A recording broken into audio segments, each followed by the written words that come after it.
For what? When I become president 2025, some people will go to hell for others to go to heaven. I don't understand. You will never understand. It's a statement. I've made it.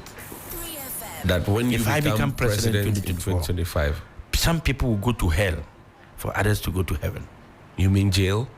I've just said it. It's for you to digest it. Those who know, they know. That's what? That if you steal our money, you will sleep in your house. You cannot sleep in the house. Those who are corrupt will not go scot-free. It doesn't matter who you are. Because this is corruption has brought Ghanaians to their knees. Because of corruption, people are dying on a daily basis. Hospitals cannot have medications and supplies. Some schools, people are eating, what do you call it? Soup? Is it soup? Soup or stew. You don't even know what to call it. It looks like stew and soup. Why? Because of corruption. Look at our systems. Look at the way people are suffering in this country. And few people have hijacked the country, milking it and thinking they're happy about it. And the rest of us are suffering. Look at the number of nurses and doctors that are leaving this country on a daily basis. Go to the airport and you ask yourself whether there are many Ghanaians left. And they are all leaving. I'm sure if they put the plane, even the president himself will leave. Why would he leave? Because he said that he has failed this country. No, and the country is on its knee. And they should blame him. You see, when people are talking, you need to digest the things they say. They are not stupid to come and say, I'm stupid. Nobody will come and tell you that I'm stupid. But he will do things for you to know that he's a very stupid person. So you infer from what he's saying. So what the president is telling us is that don't blame Mahmoud Bawumia for the woes of this country. Mahmoud Bawumia is telling us I was a mate and not a driver. So I was not privy to the things that were happening as a driver. So we have failed, but I'm not part of the failure. But that's strange. And the president says, yes, I agree. Blame me for all the woes of this country. The buck stops with me. Yes, blame me. And that Ghana will rise again. And the Speaker of Parliament said at the House that yes, Ghana will rise again. But not with the NDC or MPP. But with Hassan Ayariga. They have admitted that Ghana is on its knee, but it will rise again. That is an indication of failure. And you don't want them to come out directly to tell you that I have failed. When I say blame me for the things in this office, what it means is that there's something wrong, and I want you to blame me for that. Am I right? Right. So what is the president telling us? Do you think Nana Addo has failed? I am not thinking. I am telling you he has failed. But he doesn't believe that he has failed. Yes, because he doesn't understand leadership. Nana Addo doesn't understand Not leadership. at all. If he understands leadership and he turns around to look at this country, he will know that he's a disaster. He is? Of course. What is working in this country, Johnny? Johnny, can you tell me what is good about this country? As journalists, tell me, what do you think is good about this country? What do you see good about this country? One thing. You can say it. This country is lost. And I have to find it. And Nana Addo agrees that this country is lost. And he will blame COVID-19 pandemic. But what have we learned from COVID-19 pandemic as a nation? Food security was an issue for us under COVID-19. What did we do? After COVID-19, what are we still doing? We have done that. We are still importing rice. So if the lockdown has continued for 1 year, do you think we would have been able to feed our nation? No. So sometimes some pandemic comes for us to learn sense and begin to think differently. But our pandemic came and we made money and we are looking for another pandemic to come so that we can make more money. If Hassan Ayariga becomes president, how many ministers will you rule or govern Ghana with? Ministers are not the most important thing in my government. But you need them. I need them, but the ministers are not going to be. So how many would you have? I will look at every institution and appoint one minister to an institution. So, for example, health, one. Education, one. Agric, one. Tourism. There are about 53 of them. So let's say 60 ministers. Yes, that's enough. That's what you need. The ministers are not the most important thing. Who are the most important? The most important thing is the Ghanaian people. if they resonate with you, ministers will be ceremonial But they ministers. need to be led by somebody. That's what I'm saying. Minister will be ceremonial minister. When everybody is put in a context where everybody has information about what is going on. As president, you need every time to update your people, pull them along with you, and you will see that this country, everybody becomes a very serious worker and concentrate on what we are doing, because we have an agenda that all of us must be on board, and we must build this nation together. So your position as minister really doesn't matter to anybody, because at that position, when everybody is working, nobody cares about your office. You'll be sitting in your office as minister, and nobody's coming to your office to come and visit you like it's happening now. Everybody's running to the ministry. The minister, people are not supposed to be running to the minister. People are supposed to be sitting down in their offices and working, and the minister comes to them. That's the way it should be done. Not they're going to the minister. It's when we don't work, the minister becomes so important. But when structures and institutions are put in place, minister himself knows that he has to visit this institution to find out. So they don't come to him. He goes to them. That is the purpose of a minister. If you meet President Akufo-Addo today, what would you tell him? I'll just laugh. You will laugh at the president or with him? I'll just laugh with him. Because there's nothing to tell the man. He won't even understand what I'm going to tell him. Oh. And he doesn't have many days to do. Dr. Ayariga. I'm telling you. I'll just laugh with him and smile. If you meet Nana Addo today, yes, you just laugh. Yes. You will not tell him anything. Nothing. Why? Because he knows I'm the hope of Ghana. Why would you not tell him Because he anything? has done nothing for me to tell him. What am I going to tell the president? Mr. President, you have failed us. That's all.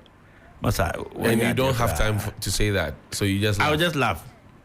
But he will think you are joking. He will think you are joking. No, I'm not joking with him. No, he will think you are joking. Yeah, let him think that way. Because he's joking with Ghana. Let him believe that I'm joking. I will just laugh. Because I won't just... What am I going to tell the president? Mr. President, well done. No. Mr. President, congratulations. No. But people will say that. People who say that don't even know what leadership is all about. If you look at Ghana, where do you put Ghana in the map of the world? As what? We have cocoa, and it's in the hands of foreigners. We have diamond, we have become beggars. We have bauxite, we are borrowing. We have gold, we are 21st century slaves. We have all these mineral resources. Yet the president holds a bull, go around begging.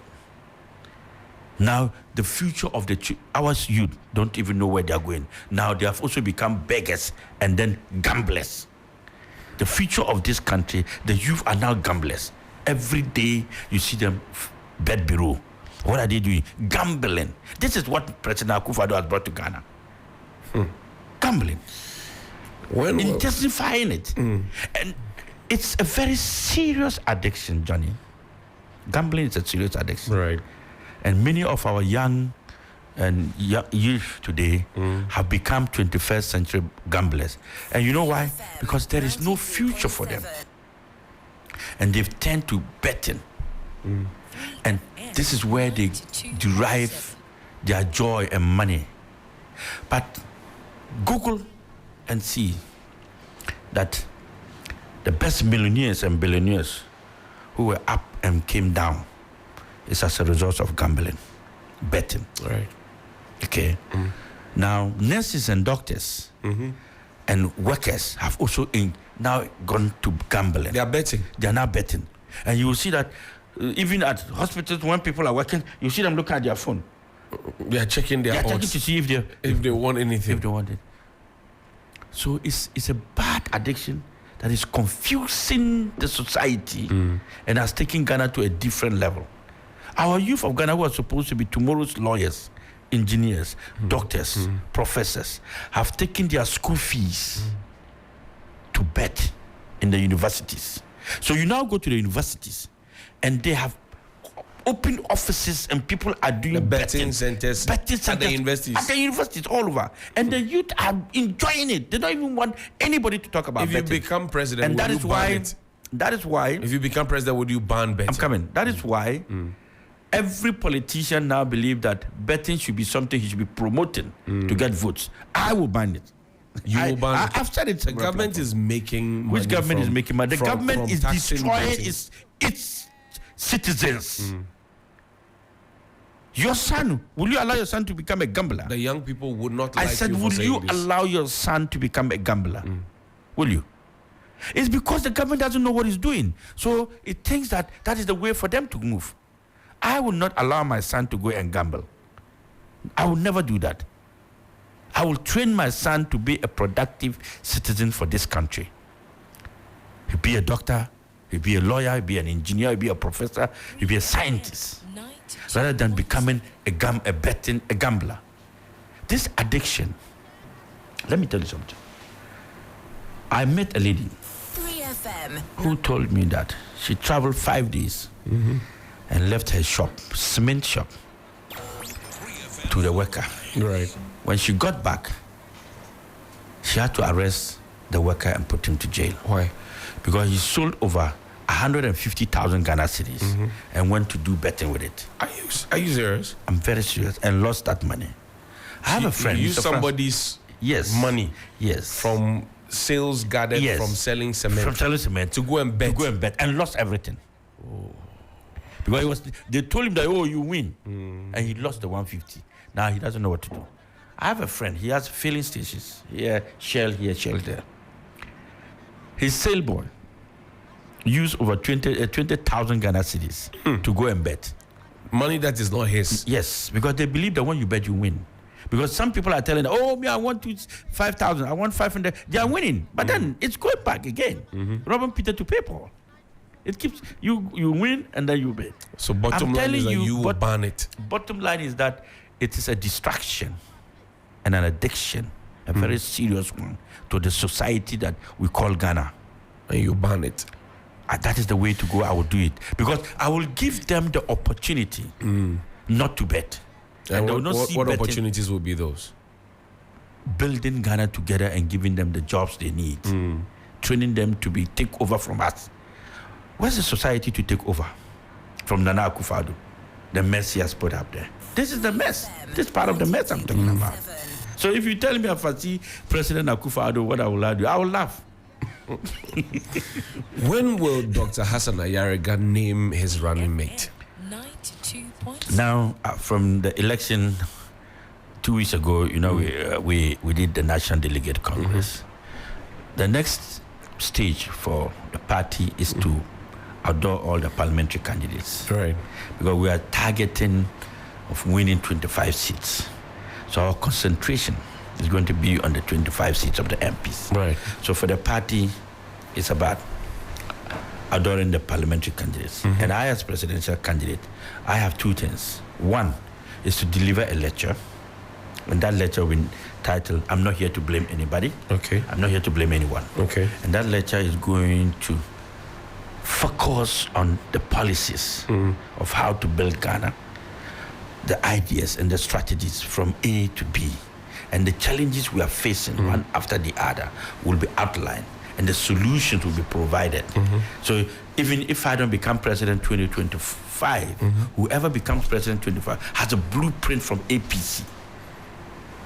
This time, we will want the media to capture everything. Okay. So that it doesn't become a story that, Hassan Ayariga said it in 2020, and somebody said, we picked it or he picked it. No, this time I'm also coming out with a maiden lecture to tell the Ghanaian people this is the way forward. I see. Then the running mate comes after. Male or female? Competent one. I am not interested in gender. Okay. I'm interested in competent Ghanaians who can build this country. You are from the north. Would the person be from the south, middle belt? Where? To be very honest, Johnny, it's not about whether you are south, north. What are you It's concerned about how about? competent you are, how dedicated, what you bring on the table. I hear somebody, yesterday I was on TV, radio, and the person asked me, on TV, sorry, Ayariga, do you realize there are three nordness leading so far in the political race? Right. There are three presidential candidates. Dr. Baumia, And they are all not John Mahama, yourself. and yourself. These are the three presidential candidates now. Right. Duly, elected by their parties and accepted by Electoral Commission. Three of us. What do you think about that? I said, are you asking me a question that I should be biased? Or are you asking me a question that I should be tribalistic? Over the years, we've seen every time sadness, all sadness in all 13, 20 political parties. Nobody ever bothered to ask, why all sadness? Why are you asking a question, why all nordness? Because these nordness, it is time. They are the competent one, the party believe in them. They're the very competent one. So if they are all nordness, why now that question, why 3 nordness? But to go into that circle, Right. I think that we have a very serious issue. What is that issue? Over the years, all political parties, especially the NDC and the MPP, anytime they want to cause mayhem and havoc, they go looking for the northern brothers Right. to do that for them. So NDC will have what we call the Azoka Boys. MPP will have what we call the Bolga Bulldogs, and then the Invisible Forces. And when you see the composition of these tax and these invisible forces and Bolga, they are all northern descent. Right. Today, we have 3 nordness leading. Are we, as nordness, going to demonstrate to the world that we are a bunch of people with ideas, visions, policies, and we are capable of managing this country? Or are we going to demonstrate to the world that we are people of violence, has prescribed or perceived nordness to be? And I am calling on my 2 brothers and their parties that this is a time for us to demonstrate to the world that that tag on us, that we are violent, we are not. And that we have the brains, we have the ideas, we have the policies to change this country. So this time, everybody should tone down. Okay. Whether you are NDC, Invisible Force, or Azoka Boys, or MPP Invisible Force, this is not the time to fight each other. If I insult Dr. Baumia, my campaign, I am insulting myself. If I insult John Mahama, I'm insulting myself. If John Mahama should insult Hassan Ayariga or Baumia, he's insulting himself. Likewise, if Baumia should do so. But let's show decency in our political terrain this year, this 3 nordness. Let's show different level of leadership and let our people emulate that.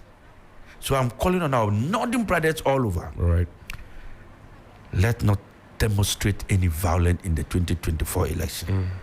Whoever wins, let's try and build our society, our people. Because at the end of the day, it's going back to where we come from. The northern sector has been deserted for too long that you go to the north and you are asking yourself whether there's something called development.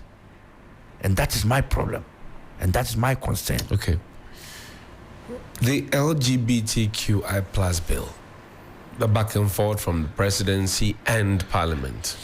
You see the reason why I told you that? What do you see the reason why I told you that if I see the president, I will laugh.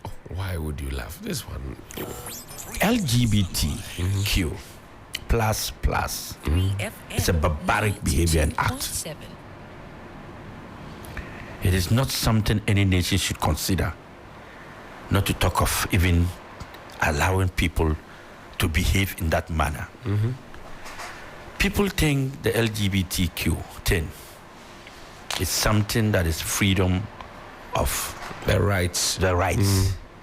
If we want to talk about rights, then this country will be plugged to chaotic situation. It will be very chaotic. There are certain rights you don't have as a human being. If I say I want to become an armed robber, and you say no, you say yes, you can become an armed robber. It's my right. Is it fair for me to take a gun and start shooting people and taking their money and say it's my right? No, that right cannot be given to you. Do you understand what I'm saying? If I say I want to be, how do you call them? Those who eat human beings. What's the name for this? The word. If I want to be eating... Cannibal. Cannibalistic behavior. Will the people tell me that I should continue to become a cannibalist because I have the right. So there are certain rights that you don't have because we are governed by law and the law and traditions. Ghana's constitution was crafted based on our traditions and our norms and our regulations where we come from.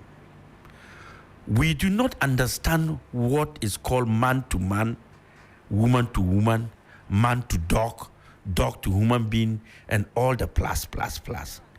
You see, people think about just the gayism and the lesbianism. They've forgotten about the plus and plus and plus. That is more worse than even the gayism and lesbianism. And they have started it in Ghana. And I'm telling you, if we don't sit up, the schools are practicing gayism and lesbianism. What? At the highest level. What? I am being honest with you. The schools. Ghana, if we don't take time, will become the world hub of gayism and lesbianism. Market.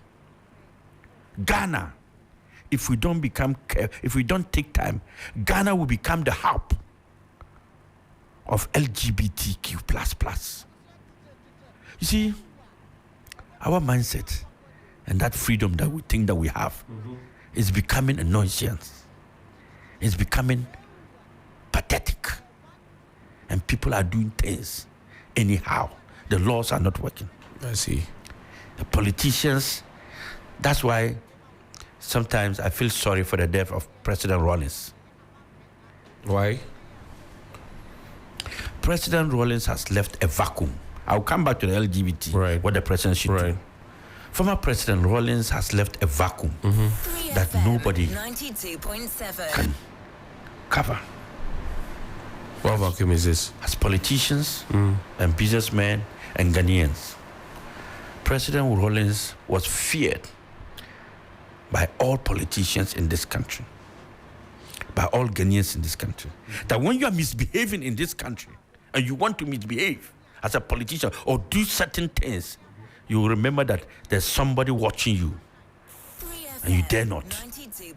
Because that person, when he comes out, you will have peace. You will have it all. So that person was President Rawlings, former President Rawlings. And that he occupied certain position, even as former president, that politicians dare not misbehave in certain way. So we need another Rawlings. And that is Hassan Ayariga who is coming. You will be at the next I Rawlings. will be worse than Rawlings when I get power. What should the president do about the LGBTQ? The president should quickly take his pen and sign the bill to law and stop giving us excuses. Oh. He should stop. Even that bill that bill is mild. I think that even in drafting that bill, if I was part of the parliamentarian to draft that bill, it was too mild. What would you have put? It would have been higher than that. LGBT, get firing squad. Firing squad. We'll finish you. But no president has signed the death warrant, the death sentence. That is because, listen to me. When I become president, I am a different president altogether. We have to protect the society. If you're a father, you cannot protect your children. You're not a father. It doesn't mean because you're a father, you should allow your children to do everything in the house. Children should marry their mothers. Do you believe in that? A child can marry his father. A daughter can marry his brother, his father. A son can marry his mother. A sister can marry the brother. Do you know what LGBT means? It goes beyond the things people are saying. It means you can put a dog in your house as your husband. You take it to the registered general and marry that dog. Let me ask you, Johnny, one simple question.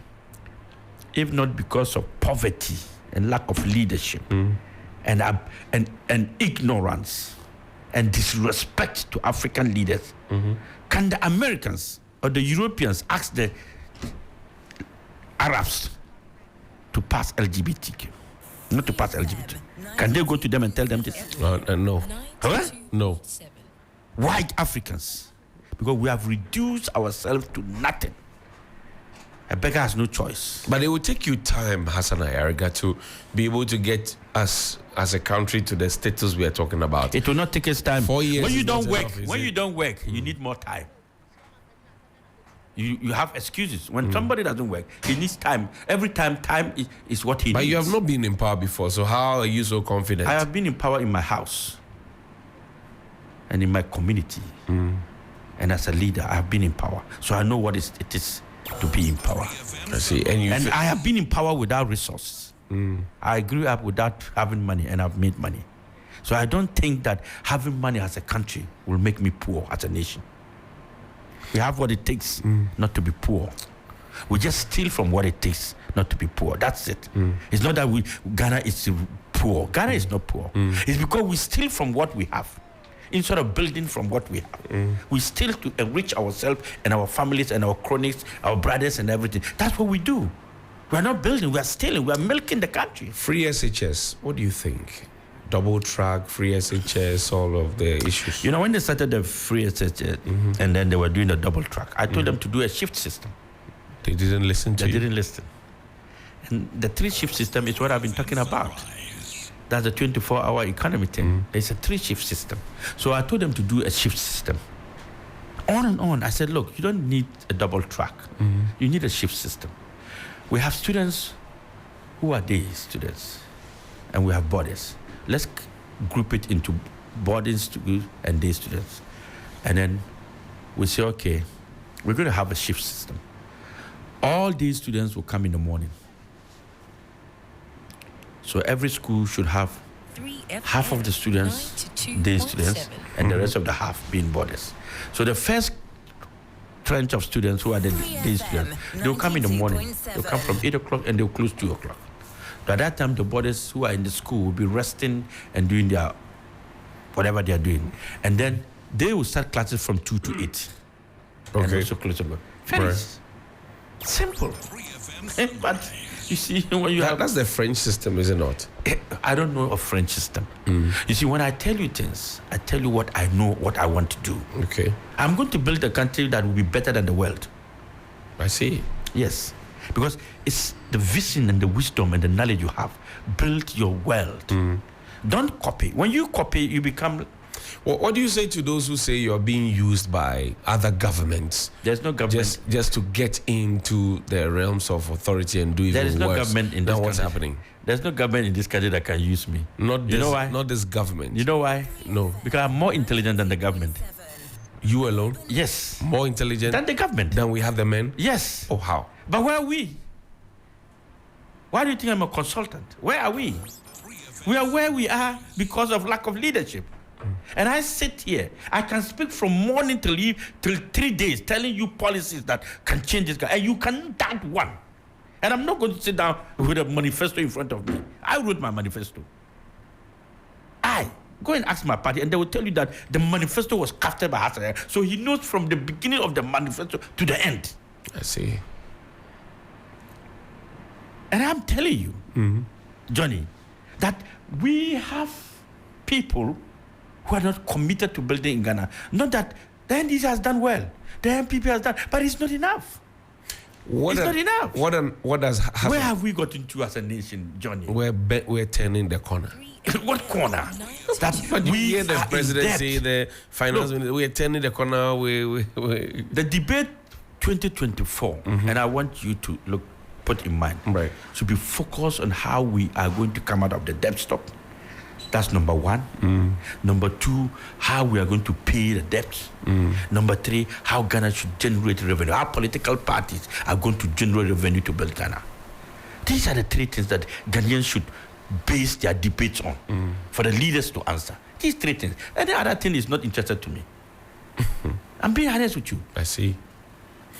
Will you be at the presidential debate if we organize one? I am willing. And this debate... Will you be coughing?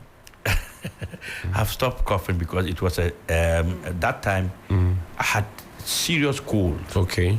You don't cough every time. And when you have the AC was on. Yes, and then I had ginger on my table. The coughing, it cannot distract somebody who has vision and policies. You can keep coughing. I'll be talking. If you want to sit down and coffee, I'll be talking and people will be listening. But if you don't have anything to say, that's why you say that somebody's cough is a distraction. It's never a distraction to have an ill health. Nana Addo coughed on the day of inauguration as president. He was coughing and coughing and coughing. Nobody bothered until they were running with water and everything.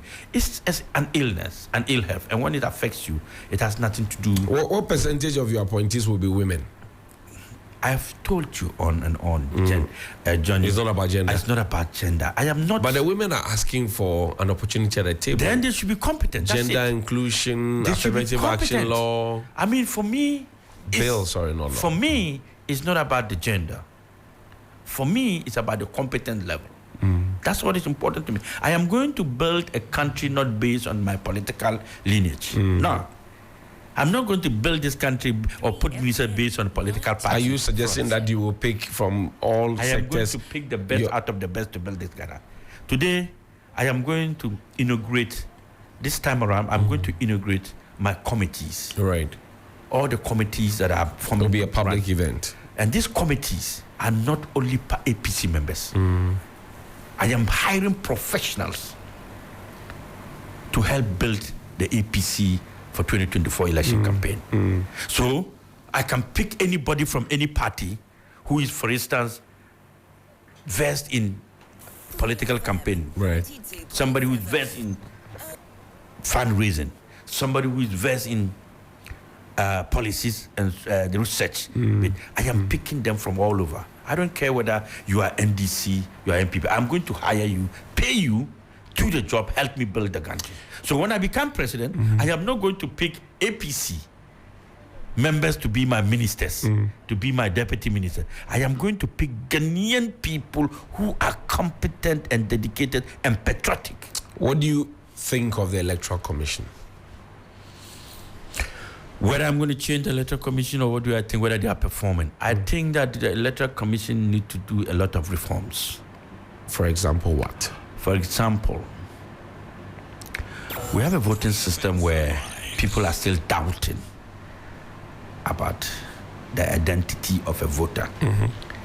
Where people are still finding out how does someone becomes a voter, what documentations are being used to become a voter. You see, my national data system solved this matter all. You turn 18 and you are invited at the Electoral Commission because automatically the data shows that Johnny has turned 18. Right. So Johnny will be invited to the EC office to first of all register as a voter and get a voter's identification. We'll be doing electronic voting instead of, manual voting. So the digitalization man should be telling us this. And that is how digitalization now comes in. You will do as we do, as is done outside. Yes. You vote once and your name appears, everything, your information appears. But the last time we cannot have overvoting. The last time we checked, the Electoral Commission system was hacked. Yeah, but because they don't have a proper data system. That data system I'm talking about in the beginning, from my first reform, data system, national development plan, will now derive their data from the national data system. So it's unique. The NIB and the national security will get the police will have their data from it. The immigration will pick the data from it, and it's going to be synchronized. One particular data that no mistake. No mistake. So every institution, deaf and bed, will have your data. Once they key in, it comes to the system. We verify it. Every information is captured, and everybody has an information that a new child has been born in Ghana. So you think the Electoral Commission can do better? The Electoral Commission can do better, but it can. What we have now can be manipulated and can favor. There are instances where, in 2020, that people voted for me genuinely and called me and told me, "Look, we voted for you genuinely, but when we were counting the votes, it was never counted. Your votes were not part of the stock." Yes. How?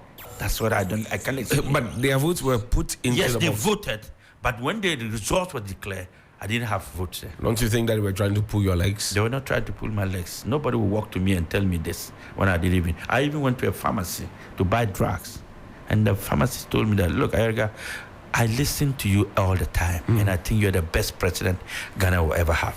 You are the president that when you become one, Ghanaians will have joy and happiness. That there's no joy in this country. People are not happy anymore. People are just walking around. They're not happy anymore. You are one president when we get, this country will be the best. I voted for you. I voted for you. But your votes were not counted. I did not see the count. My family voted for you. But if they didn't even vote for you, I personally put my stamp on your name. And when I was listening and they were calling, I wanted to know whether you will get my vote and my family. When they mentioned that you didn't get even one vote at that police station. That's surprising. Yes. So you see, I want us to have, if I become president, I'm going to amend the constitution not to have a second round. Hey, Dr. Ayariga. Johnny. Why would you do that? You're sitting with... Yes, I want to understand you. Yes, you don't understand me because I'm thinking differently from what people are doing. And that's why I'm different. We have a political system where we say we go for first round and they might get 50 plus 1%. Right, 50% plus 1. Plus 1, 50 plus 1%. And then you become president. If you don't get 50 plus 1, you now go into a second round. That's correct. And then vote to get the 50 plus. Why do we have to do that? Why shouldn't we? Why? Look, we are talking about multi-party democracy, and we are not practicing multi-party democracy. Multi-party democracy should allow political parties to form government together, rather than one party forming government and having the winner takes it all kind of political syndrome that is dwindling and destroying our democracy. We need an inclusive governance concept. And to have an inclusive governance concept, we should say this. We should amend the constitution to say, we go into the poll. The first two parties that gets the highest margins, 35, 40, will now form government using the other political parties' results to form a government. So APC goes into the race and gets 35. NDC gets 35. MPP gets 30. No, they won't even get 30. You mean business, don't you? I am serious. So let's say MPP gets 20. All the other parties get 10, 10, 5, 5. Now the APC and the NDC must struggle to form government using the other political parties. So I will now have to negotiate with MPP, with the other minority parties to get 50 plus 1 to form my government. This is the way forward for us, so that all political parties and all votes become relevant in this country, rather than going for a second round waste of our resources. So we will have to change the constitution, amend the constitution, not to practice a winner takes it all kind of so that we can have just one election, finish, go away. And then we monitor it and we become each other's keeper. So if APC is forming government with MPP, or APC is forming government with CPP or PNC or whatever parties, the day I misbehave, the party misbehave, and the party decides, the other opponent decides to withdraw their persons on the that. Government, you go back to opposition. So you be very careful.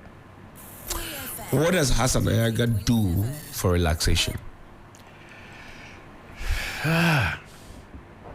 I want to be very honest with you. Yes, I'm listening. Even when I'm relaxing, I'm thinking. That's stressful. It's not stressful. It's my nature. It's your nature. I see that. I tell my wife every day. My wife will see me sitting there and folding my arms, and I'll be thinking. She say, "What is it again? Why are you thinking like that?" I say, "I can't sleep. This country is in the hands of wrong people, and those who are not supposed to suffer are suffering. When we are supposed to be the saviors, we are the wicked ones. Why? Why do people derive joy in punishing others? My phone rings, my phone WhatsApp every message, demands even 100 CDs. People are demanding. As low as 100 CDs, 50 CDs, every minute I'm getting it. And I ask myself, what is wrong with our leaders? So to relax for me, it takes only 5 minutes. How much money do you intend to push into the 2024 elections? I want to be very sincere with you, Johnny. Due to the corrupt nature of the two political parties, monetizing our political campaigns, politics in Ghana is the most expensive venture in Ghana than any part of the world. In Ghana's politics and Nigerian politics, these two countries spend more than any part of the world when it comes to politics. That people who do not earn salary, who are no jobs and they become politicians, spend, and you don't understand where they are getting this money. So today, give or take, any party that will win the 2024 election, that will do serious campaign, we will look at not less than $100 million. That's a lot of money. Yes, we have politicized the campaigns. You ask yourself, you want to buy 275 pickups as a party to give every constituency, multiply by $36,000. See how much. You want to have at least a minimum of 10 million t-shirts, multiply by $2. That's 20 million gone. You want to buy fuel, you want to go around. And when you go around, you will have to give envelopes to people you sit and talk. They will organize the platforms for you to come and talk. You don't get up and walk away. You meet chiefs, you meet queen mothers, you meet opinion leaders. They sit down and they are hungry the whole day. They have no jobs. They assume that political parties have it all because the NDC and MPP have paid it so. You can't go there and walk away. You pay hotel bills, Johnny. As you walk around with your campaign teams, you pay hotel bills. Johnny, you have to pay people who work for you. Like I am going to do now. I am going to recruit and hire people to work for me. They take salary per month. You're going to put them 10 months. You put billboards across the country, posters across the country. A billboard is now, a big billboard is about 2,000 Ghana cedis a month. Right. You want to put 200, 300 pieces of them across the country. It's huge sums of money for the next 5 months. It's in millions. Johnny, we have destroyed politics in Ghana. Oh. Those days when my father was an MP, right, for member of parliament for Boku Central, that time it was 6 constituencies. That's right. Johnny, people were rather giving my money, my father. But now it's the other way around. Yes. They will come to MP Biga in Kusal, MP son. Hey, well, for Lafayette 4, Lafayette means, are you doing well? I said, yes. Ha, Jim. Give me. Guinea fowl. No, take, okay. Guinea fowl. Chicken, eggs. They are bringing to the house. Granuts. All were gifts. Donating to my father and my family. For the service that for the service he was giving them. But now what happens? Happy. Now there's no service. We're not serving them. Johnny, we are not serving them. So they now want from us. Because when you serve somebody, he shows appreciation. Have your lights been on or off? Every time the lights are off. Every time? Most of the time the lights are off. So how much? There's no water, there's no lights. So you're buying a lot of fuel? You have to buy diesel every day, 500 Ghana cedis, 600 Ghana cedis to power your generator. Every day? Every day. I have a very big generator. That's a risky thing to do. It's not too risky. Much money. It's going down the drain. Whether you are in the house or not, the generators must work because you have fridges, you have things working. They must work. The house must revolve. But there's the insistence that there's no doom, so. Who is insisting? But they are also insisting that they have not failed. Matthew Vugu, the Minister for Health. I said they are also insisting that they have not failed. So they never tell the truth. You have to judge them. So that is why we have got. Your lights are going off. The water, there's no light, there's no water. But then they tell you that it's okay. They tell you that nothing is happening. They tell you that they don't even talk. You see, so the they problem say there's is a fault with the transformers. Johnny, we are fixing it. The problem is that when we are not sincere to the citizens, they suffer in silence. And they do what afterwards? And they'll punish you. The MPP should forget about breaking the 8 and think about finishing the 8. Oh, Hassan Ayariga. Johnny, they should forget about breaking the 8 and think about finishing the 8. The MPP will not be happy with you. They will not be happy with you. Everybody is talking about breaking the 8. Did you hear me very well? I heard you. This is the headlines for you. That they should. I hope your media guys are writing all the we are already firing on the cylinders. I share the code cards with you. Yes. But you're saying that what? They should forget about breaking the 8 and concentrate about finishing the 8. It's more important. But finishing the 8 is even more difficult for them than breaking the 8. How are they going to finish the 8 with this kind of situation, with people suffering, with Ghanaians in hardship, serious Ghana in crisis, joblessness, water problems? These are the basics I've been talking about all this while. That if we can save these basics 67 years down the lane. Look, where is this guy? What's his name again? The guy you say you want to take the sea to the... Cheddar. Let me advise him. I wanted to do that. He should think of turning the sea water to drinking water. Desalination. These are the policies you should be thinking of. Turning the sea water to drinking water. That is our things you should be thinking of as a leader to solve, because this water is free. And we can do that. There's a mechanism, a technology of turning the seawater to drinking water. He says he wants to take it to Kumasi. Forget that one. We should forget that joke. We should forget. It's a joke. It's a joke. It's a joke of the century. I see. What music do you listen to? Johnny, I listen to Ghanaian music, foreign music, but I love my Ghanaian music. For example, which artist? I love all the guys. They have different kinds. New school, old school. I love Shatawale. I love Stone Boy. Yeah, I love Bim Sarko, Nation. the Bim Nation. I love Kiddy. I love. I mean, they all. Can you sing any of their songs? No, I don't want to sing. A presidential material should. You say you want to be with the people. I want to rap. Yeah. Okay. I can rap for you. Should I give you a beat? Yeah, give me a beat. Don't. Come on, forget. I will do it another time. Yeah, don't do it another time.